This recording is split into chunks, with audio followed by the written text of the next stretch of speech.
Imagine getting paid just for sharing your thoughts on products and services you use every day. With Survey Junkie, it's that simple. Click on the link in the video description to discover how you can start earning today by taking surveys. Welcome to my YouTube channel, where we dive into all the latest Survivor drama and excitement. Today, we're breaking down the unforgettable moments from the latest episode, focusing on the strategic powerhouse that is Ave Maria.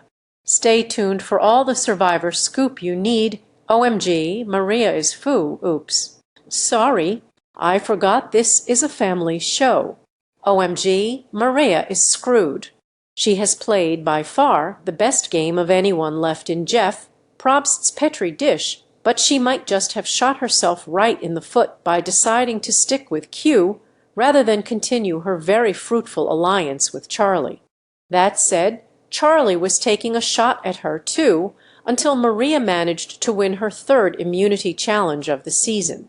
This finale is going to be explosive when a surrogate mother and a surrogate son square off for the 1 million.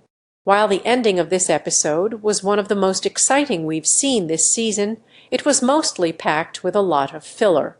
The start of the episode was hilarious as we see Ben tell Kenzie that he wrote her name down by mistake. He got to the voting booth and just blanked. At Tribal, he tried to blame it on being drunk on pizza, but even that makes no sense. They really need to start feeding these people. I swear so much of the hinky gameplay from this season is that people's thoughts are addled by the lack of food. When we're celebrating Liz's first poop in 3 weeks, then it has been taken to the extreme. Give these kids some rice and beans, and give them some energy to strategize already. I also loved the scene between Kenzie and Ben when he was talking about how bad his panic attacks are getting, and how Kenzie has been the one to hold his hand and help him through the whole thing. I could never let someone go through something so scary alone.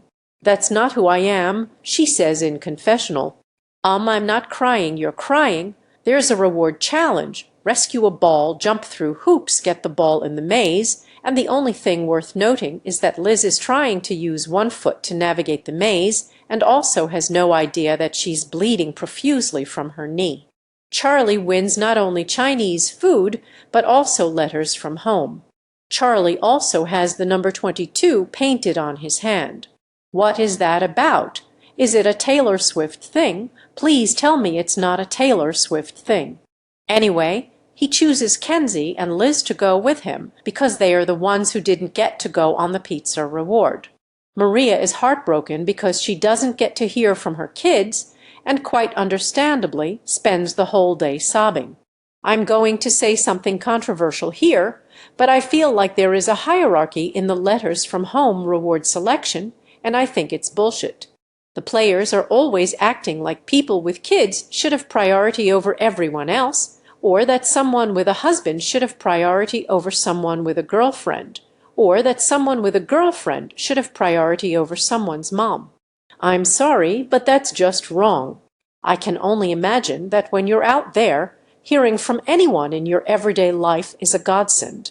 I'm not saying that the bond with a child is the same as a bond with a girlfriend, but they all need love, and they all deserve it, regardless of whom that love is coming from.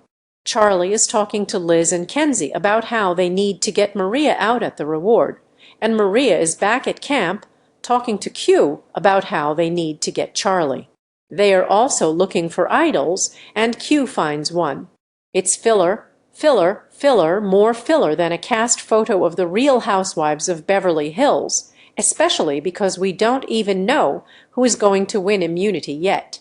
Before we get to the challenge, we have Charlie saying he doesn't think Maria is going to blindside him, and Maria is saying she doesn't think Charlie is going to blindside her. It seems like we're headed for a straight-up duel. Then we get to the challenge, run through a bunch of water obstacles and build a puzzle, and Maria dominates from start to finish, taking immunity. Okay, now Charlie's plan is screwed. What happens at camp afterward is truly exciting. Charlie rounds up Liz, Kenzie, and Ben to vote for Q, not only taking out the biggest annoyance in the game, but ridding Maria of one of her allies.